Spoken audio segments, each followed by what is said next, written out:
Assalomu alaykum hurmatli tomoshabinlar. Bugun men sizlarga juda muhim masalani tushuntirib bermoqchiman. 1 avgustdan boshlab pensionerlarga qo'shimcha to'lovlar bo'yicha yangi tartib kuchga kirishi haqida gap ketmoqda. Bu xabar oddiy yangilik emas. Chunki u bevosita nafaqadagi ota-onalarimiz, bobo-buvilarimiz, yolg'iz yashayotgan pensionerlar, nogironligi bo'lgan fuqarolar va oilasida pensioner bor har bir xonadonning daromadiga ta'sir qilishi mumkin. Men hozir sizga bu qaror nimani anglatadi? Kimlar qo'shimcha pul olishi mumkin? Kimlar ola olmasligi mumkin? Qayerga murojaat qilish kerak? Qanday hujjatlar kerak bo'ladi? Va eng muhimi, odamlar ko'p xato qiladigan nozik joylarni birma-bir tushuntirib beraman. Iltimos, videoni oxirigacha ko'ring, chunki bitta kichik hujjat yoki bitta ariza sababli odam o'ziga tegishli pulni vaqtida ola olmay qolishi mumkin. Kanalga hoziroq obuna bo'ling, videoga like bosing. Chunki men bu yerda oddiy, xalq tushunadigan tilda eng kerakli ma'lumotlarni berib boraman. Avvalo, men vaziyatni oddiy qilib tushuntiraman. Ilgari ko'plab pensionerlar o'z pensiyasini har oy belgilangan miqdorda olib kelardi. Kimdir yoshga doir pensiya oladi, kimdir nogironlik pensiya oladi, kimdir boquvchisini yo'qotganlik pensiyasi oladi. Bundan tashqari, ayrim toifadagi fuqarolarga ustamalar, kompensatsiyalar, kommunal to'lovlar uchun qo'shimcha yordam yoki ijtimoiy nafaqalar ham berilishi mumkin edi. Lekin amaliyotda odamlar ko'p hollarda bunday qo'shimcha imkoniyatlardan bexabar bo'lgan. Masalan, bir pensioner faqat asosiy pensiyasini olib yuradi, lekin u yolg'iz yashaydi, sog'lig'i og'ir, dori-darmonga ko'p pul sarflaydi. Yoki boshqa bir pensioner nogironligi bo'lgan farzandiga qaraydi, lekin qo'shimcha yordam olish tartibini bilmaydi. Yana bir holatda odamning mehnat staji qayta hisoblanganda pensiyasi oshishi kerak bo'ladi. Lekin u pensiya jamg'armasiga murojaat qilmagani uchun eski miqdorda pul olib yuradi. Endi 1 avgustdan boshlab qo'shimcha to'lovlar bo'yicha yangi yondashuv joriy etilishi aytilmoqda. Bu degani, ayrim pensionerlar pensiyasidan tashqari qo'shimcha pul olishlari mumkin. Ayrimlarda esa ilgari berilmagan yoki to'xtab qolgan to'lovlar qayta ko'rib chiqilishi mumkin. Men bu yerda eng muhim narsani ta'kidlayman. Har bir pensioner avtomatik ravishda bir xil miqdorda qo'shimcha pul oladi deb o'ylash xato. To'lov miqdori pensionerning toifasiga, hujjatlariga, daromad holatiga, nogironlik darajasiga, yashash sharoitiga va amaldagi tartibga bog'liq bo'lishi mumkin. Oldin ko'p masalalar faqat fuqaroning o'zi murojaat qilgandan keyin ko'rib chiqilar edi. Masalan, pensionerda qo'shimcha staj bo'lsa, lekin hujjat topshirmasa, qayta hisob-kitob qilinmasligi mumkin edi. Yoki nogironlik guruhi o'zgargan bo'lsa, tegishli ma'lumot tizimga vaqtida tushmasa, to'lov kechikardi.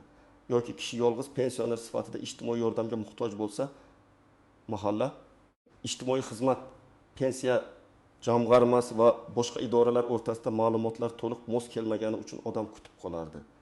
Yangi tartibning asosiy maqsadi shundan iboratki, pensionerlarga tegishli qo'shimcha to'lovlar aniqroq, tezroq va adolatliroq yetib borishi kerak. Ya'ni kim haqiqatan ham qo'shimcha yordamga muhtoj bo'lsa, u hujjatbozlik ichida yo'qolib ketmasligi lozim. Lekin men tajribamdan bilaman, har qanday yangi tartibda boshida savollar ko'p bo'ladi. Kimdir men ham olamanmi deb o'ylaydi. Kimdir nega qo'shnim oldi, men olmadim deb norozi bo'ladi. Kimdir esa telefonga kelgan noma'lum xabarga ishonib, plastik karta ma'lumotlarni begonalarga berib yuborishi mumkin. Shuning uchun men hozir sizga masalani bosqichma-bosqich tushuntiraman. Birinchi navbatda qo'shimcha to'lov deganda bitta turdagi pul nazarda tutilmasligi mumkin. Bu turli shaklda bo'lishi mumkin. Pensiyaga ustama, bir martalik moddiy yordam, ayrim xarajatlar uchun kompensatsiya, nogironligi bo'lgan pensionerlarga alohida qo'shimcha, yolg'iz pensionerlarga yordam yoki minimal pensiya miqdorini ma'lum darajaga yetkazish uchun qo'shimcha hisob-kitob. Masalan, birinchi misolni olaylik. Altaki yoshli pensioner opa bor, u yoshga doir pensiya oladi. Uning pensiyasi 900 ming so'm atrofida bo'lsin. Agar yangi tartibda kam pensiya oluvchilarga ma'lum miqdorda qo'shimcha qo'llab-quvvatlash belgilanadigan bo'lsa, unda bu opa asosiy ro'yxatga tushishi mumkin. Lekin u boshqa daromad manbalariga ega bo'lsa, masalan, ijaradan doimiy daromad olsa yoki oila tarkibida boshqa mezonlar hisobga olinsa, yakuniy qaror individual bo'lishi mumkin. Ikkinchi misol, 72 yoshli otaxon nogironlik pensiyasi oladi. Uning sog'lig'i sababli doimiy dori-darmon xarajati bor.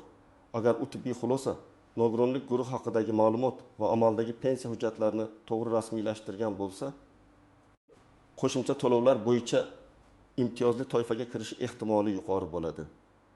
Lekin agar nogironlik hujjatining muddati tugagan bo'lsa yoki qayta ko'rikdan o'tish talab qilinsa, qo'shimcha to'lov kechikishi mumkin. 3-misol. Bir ayol boquvchisini yo'qotganlik pensiyasi oladi. Uyda voyaga yetmagan farzandi bor. Bu holatda nafaqat pensiya, balki ijtimoiy yordam masalasi ham ko'rib chiqilishi mumkin. Agar oila ijtimoiy himoya yagona reyestri yoki mahalla orqali ehtiyojmand sifatida baholansa, qo'shimcha yordam olish imkoniyati paydo bo'ladi. Lekin agar oila tarkibi yashash manzili yoki farzandlarining hujjatlari tizimda noto'g'ri ko'rsatilgan bo'lsa, to'lov avtomatik chiqmay qolishi mumkin. 4-misol. Pensioner kishi ishlagan davrida ayrim yillar arxivga tushmagan. Mehnat daftarchasida yozuv bor, lekin tizimda aks etmagan. Agar u o'sha stajni tasdiqlasa, pensiya qayta hisoblanib, oylik pensiya miqdori oshishi mumkin. Bu ham qo'shimcha daromad hisoblanadi. Shuning uchun men doim aytaman. Pensioner o'zining mehnat staji, ish haqi ma'lumotlari, harbiy xizmat davri, bolani parvarishlash davri, zararli ish sharoitidagi mehnat davri kabi hujjatlarni bir marta puxta tekshirtirib olishi kerak. Menimcha, birinchi navbatda kam pensiya olayotgan fuqarolar bu masalaga jiddiy qarash kerak. Agar pensiyangiz juda past bo'lsa, yangi tartibda minimal daromadni qo'llab-quvvatlash mexanizmlari sizga tegishli bo'lishi mumkin. Ikkinchi navbatda yolg'iz yashovchi pensionerlar. Chunki ular ko'pincha farzandlar yordamidan mahrum bo'ladi. Kommunal to'lov, dori-darmon, oziq-ovqat xarajatini o'zi ko'taradi. 3-navbatda nogironligi bo'lgan pensionerlar.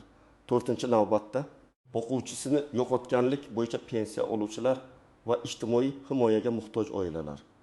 Shuningdek, pensiyasi to'xtab qolgan, bank kartasi muddati tugagan, yashash joyi o'zgargan, pasport yoki ID karta ma'lumotlari yangilangan, familiyasi o'zgargan pensionerlar ham albatta tekshirish kerak. Chunki ayrim hollarda pul tayinlangan bo'ladi, lekin texnik sabab bilan tushmaydi. Masalan, karta yopilgan, hisob raqami noto'g'ri, fuqaroning manzili eski yoki tizimda tug'ilgan sana xato kiritilgan bo'lishi mumkin. Agar siz pensiyangizni muntazam olayotgan bo'lsangiz, barcha hujjatlaringiz joyida bo'lsa, bank kartangiz ishlayotgan bo'lsa, nogironlik hujjatining muddati o'tmagan bo'lsa, yashash manzilingiz to'g'ri bo'lsa, ortiqcha vahimaga tushish kerak emas. Lekin men baribir kamida bir marta pensiya jamg'armasi bo'limi, davlat xizmatlari markazi yoki tegishli onlayn xizmatlar orqali ma'lumotlaringizni tekshirtirib olishni maslahat beraman. Chunki menda hammasi joyida deb yurgan odamning hujjatida ham ba'zan kichik xato chiqadi. Masalan, bir pensioner otaxon 20 yil avval boshqa tumandan ko'chib kelgan. Pensiyani olib yurgan, muammo yo'qdek tuyulgan. Lekin qo'shimcha to'lov uchun ro'yxat shakllanganda uning eski manzili chiqib qoladi. Natijada mahalla tasdiqlovi boshqa joydan izlanadi. To'lov kechikadi. Yoki bir opaning bank kartasi yangilangan, lekin eski hisob raqam tizimda qolgan. Asosiy pensiya tushgan bo'lishi mumkin. Ammo qo'shimcha to'lov alohida reyestr orqali o'tganda muammo paydo bo'ladi. Shuning uchun ma'lumotni oldindan tekshirish foydali. Endi eng muhim nozik jihatlarga o'tamiz. Birinchi nozik jihat. Qo'shimcha to'lov har doim ham doimiy bo'lmasligi mumkin. Ba'zi to'lovlar har oy beriladi, ba'zilari bir martalik bo'ladi, ba'zilari esa ma'lum muddatga tayinlanadi. Masalan, dori-darmon xarajatlari uchun yordam bir martalik yoki ma'lum davrga berilishi mumkin. Minimal pensiyaga yetkazish uchun ustama esa shartlar saqlansa, davomiy bo'lishi mumkin. Ikkinchi nozik jihat, hamma to'lovlar bir kunda tushmaydi. Odamlar ko'pincha 1-avgust deganda aynan 1-avgust kuni ertalab karta to'lib qoladi deb o'ylaydi. Amalda esa moliyalashtirish jadvali, banklar, hududlar kesimi ro'yxat shakllanishi, hujjat tekshiruvi kabi jarayonlar sabab pul bir necha kun yoki haftaga farq bilan tushishi mumkin. Shuning uchun 1-avgust kuni pul tushmasa, darrov meni ro'yxatdan chiqarib yuborishdi deb xavotirga tushmang. Lekin 10-15 kun o'tib ham hech qanday o'zgarish bo'lmasa, albatta murojaat qiling. 3-nozik jihat, ariza talab qilinishi yoki qilinmasligi to'lov turiga bog'liq. Ayrim qo'shimcha to'lovlar avtomatik hisoblanadi. Masalan, pensiya miqdori indeksatsiya qilinsa yoki umumiy ustama belgilansa, odam alohida ariza yozmasligi mumkin. Lekin ehtiyojmandlik, yolg'iz yashash, nogironlik holati, parvarish zarurati yoki stajni qayta hisoblash kabi masalalarda ariza va tasdiqlovchi hujjatlar talab qilinishi mumkin. 4-nozik jihat. Qarindoshlar nomidan murojaat qilishda ishonchnoma kerak bo'lishi mumkin. Ko'p farzandlar ota-onasining ishlari bilan yuradi. Bu yaxshi, lekin hamma joyda men o'g'liman yoki men qiziman deyishning o'zi yetarli bo'lmaydi. Agar pensionerning o'zi bor olmasa, notarial ishonchnoma, vasiylik hujjati yoki qonuniy vakillikni tasdiqlovchi hujjat talab qilinishi mumkin. Ayniqsa pul, karta, hisob raqam, pensiya qayta hisoblash kabi masalalarda bu juda muhim. 5-nozik jihat, firibgarlardan ehtiyot bo'lish kerak. Men bu masalani alohida aytmasam bo'lmaydi. Yangi to'lovlar haqida xabar chiqqanda firibgarlar ham faollashadi. Ular telefon qilib sizga qo'shimcha pensiya tushadi. Karta raqamingizni ayting, SMS kodini o'qing. Biz ro'yxatga kiritamiz deyishi mumkin. Hech qachon SMS kodini, karta PIN kodini, to'liq karta ma'lumotlarini, bank ilovasi, parolini begonalarga bermang. Davlat organlari sizdan telefon orqali maxfiy kod so'ramaydi. Agar shubhali qo'ng'iroq bo'lsa, darhol uzing va rasmiy raqamlarga murojaat qiling. Endi eng amaliy qismga o'tamiz. Men sizga nima qilish kerakligini aniq tartibda aytaman. Birinchi qadam, pensiya hujjatlaringizni tekshiring. Sizda pasport yoki ID karta, pensiya guvohnomasi yoki pensiya tayinlanganini tasdiqlovchi ma'lumot, bank kartasi yoki hisob raqam, mehnat daftarchasi, arxiv ma'lumotlari, nogironlik bo'yicha tibbiy xulosa agar bo'lsa, bo'g'uvchisini yo'qotganlik bo'yicha hujjatlar tayyor turishi kerak. Hamma hujjatlarning nusxasini alohida papkaga solib qo'ying. Ikkinchi qadam, mahalladagi mas'ul xodim yoki ijtimoiy xodim bilan gaplashing. Ayniqsa yolg'iz yashovchi, parvarishga muhtoj, kam ta'minlangan pensionerlar mahalla orqali ehtiyojmandlik holatini aniqlashtirish kerak. Siz mening holatim bo'yicha qo'shimcha to'lov yoki ijtimoiy yordamga ariza topshirishim mumkinmi deb aniq so'rang. Umumiy gap bilan cheklanib qolmang. Javobni iloji bo'lsa yozib oling yoki ariza raqamini saqlab qo'ying. Uchinchi qadam, pensiya jamg'armasining tuman yoki shahar bo'limiga murojaat qiling. U yerda siz pensiya miqdori qanday hisoblanganini, staj to'liq inobatga olinmaganini, ustamalar bor yo'qligini, yangi qo'shimcha to'lov sizga tegishli emasligini aniqlashtirishingiz mumkin. Agar navbat katta bo'lsa, oldindan telefon orqali maslahat oling yoki davlat xizmatlari markazi orqali murojaat qilish imkoniyatini tekshiring. 4-qadam, ariza yozishda aniq yozing. Masalan, menga avgustdan joriy etilayotgan pensionerlarga qo'shimcha to'lovlar bo'yicha holatimni ko'rib chiqishingizni, pensiya miqdorim, ustamalarim va qo'shimcha yordam olish huquqim bor yo'qligini aniqlab berishingizni so'rayman deb yozish mumkin.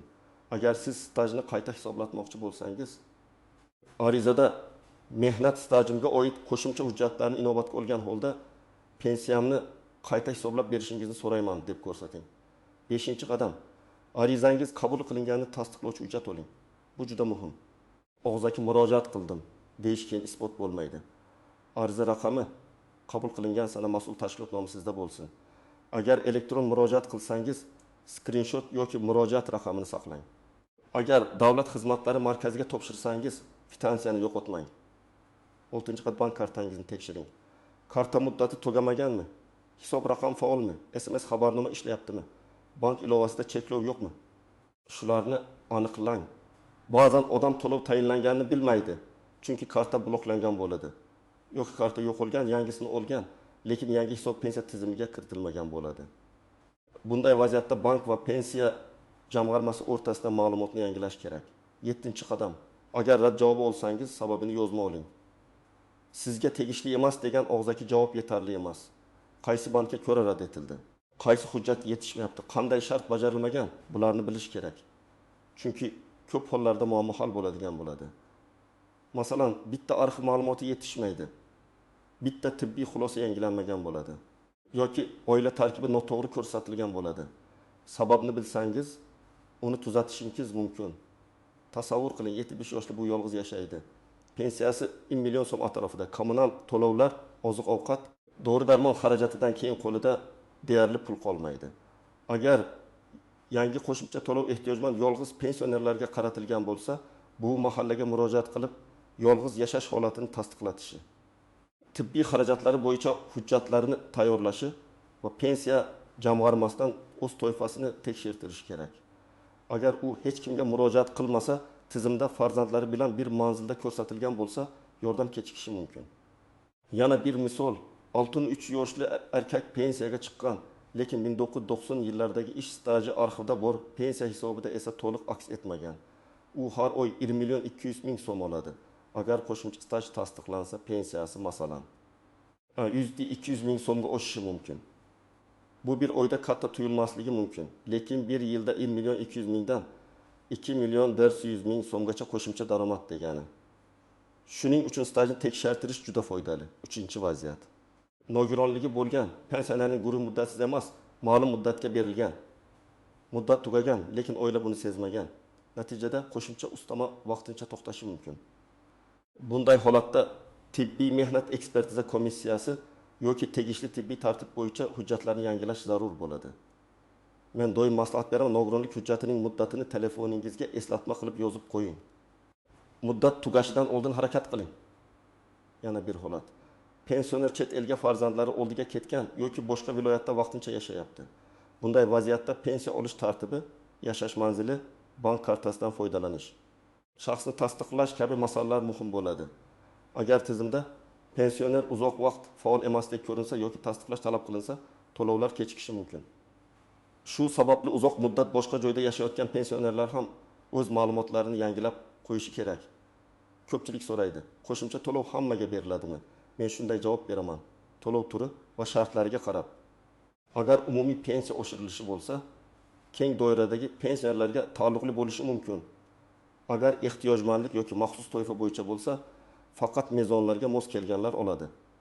Ikkinchi savol, pul qachon tushadi?